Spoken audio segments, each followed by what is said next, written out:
There's a lot of people who reach out to me that want me to coach them, and then I share my one-on-one prices, and they're like, do you have a course? Yeah. Well, they're just like, that's not going to work for me, or it's like the timing isn't right in their life.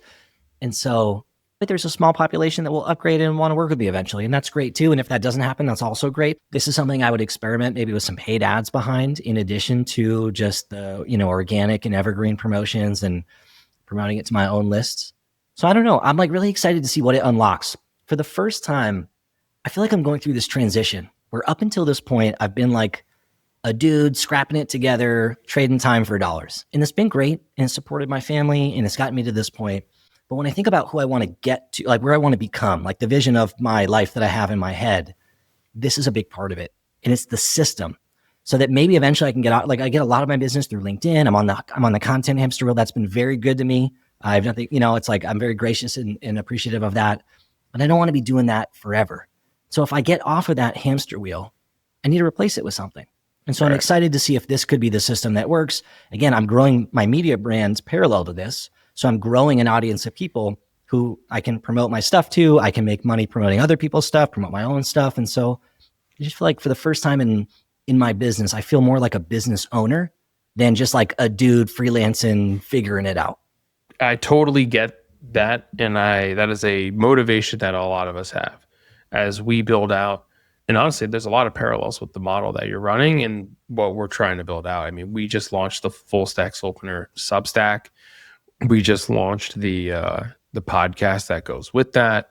We're considering stripping Full Stack down and being able to offer just the course at around a similar price point. We're considering how do we do some sort of add-on or upsell to group to make some things more accessible. So there's a lot of parallels with the type of model, and get some brand deals and try to build out. Like, how do you get paid to create? Yeah, 100%. And spend 100%. less time on Zoom calls and in the content hamster wheel. Dude, here's where it gets really fun.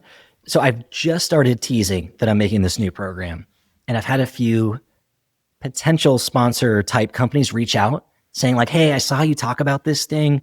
I'm wondering if there's an opportunity for us to get involved.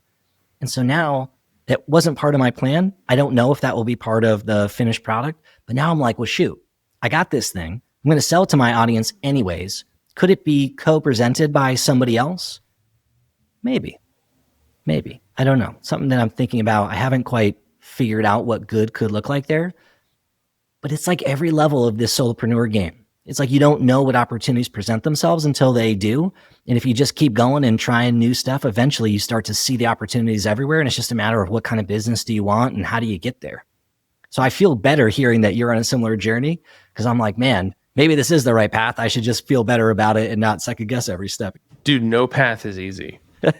There's no path is easy. I mean, every single person I talk to on the show basically has some version of the same story, which is like, no path. It basically boils down to no path is easy. I mean, no matter, I've had people on that have 100,000 followers, massive audience, all this stuff. They're like, I was nervous. I was scared. I had all these limiting beliefs about what was possible.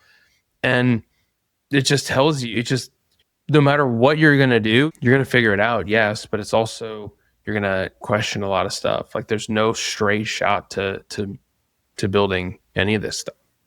Yeah. I mean, we're all trying to figure it out. Like, no one is amazing at every single corner of doing this work. Like the whole point of us doing any of this work too is that you have your core competency. You understand not one thing. It's like you have your core. This is the thing that you're the best in the world at. Creating digital products and launching all this shit. You're like, look, like I can apply my knowledge to that form factor and that medium, but that's not like the thing I'm the best in the world at. Like I'm not the greatest email marketer known to man. Like, and understanding where do you draw your lines? That was an eye opener for me. Like working with Eric, I was like, I am way better on the mic, on a Zoom call, doing my thing. Like I shouldn't be staring at a flashing cursor on LinkedIn. Like, and Erica's like, yeah, I'm the marketing muscle. Like let's lean into what we're really, really good at, and just like, duh. It's a lot of duh stuff, but you're like, oh, okay, like why not? I should just do more of that. Yeah. And get the help where you need it. So I get it, man. There's no straight shot. And no matter what type of model you try to build, you're going to end up in a similar spot. But it's like, I guess the whole point is what Devin Reed told me. He's like, it's not about like playing to not lose. It's playing to keep playing. Yeah, I love that. I mean, that's the goal, right? Play the infinite game, to just keep playing, to keep going, to keep figuring it out. The thing I always think about is if it's going to be hard and you're going to struggle and you're going to have self-doubt and there's going to be ups and downs, you might as well build a business that you like. Because, right, if it's hard and you don't like what you're doing, then it's going to feel really shitty. Yeah. Yeah, you might as well build a business you enjoy. Too many people have built a prison. That's like the real shitty thing is when you look up and you're like, why the fuck did I do that? I just think it's easy to do that when you start. You say yes to stuff, trying to make a couple bucks. Oh, could you do this thing? Well, it's not what I really want to do, but I'll do it one time. Well, this client kind of seems a little shitty. Well, I'll take one. I mean, the pay seems pretty good, right? So I think it's easy to make those concessions at some point. And then eventually you need to have a really clear vision on like what good looks like and what you want to have out of your life and how work fits into that. And saying it out loud for my own self as much as anybody listening, you know?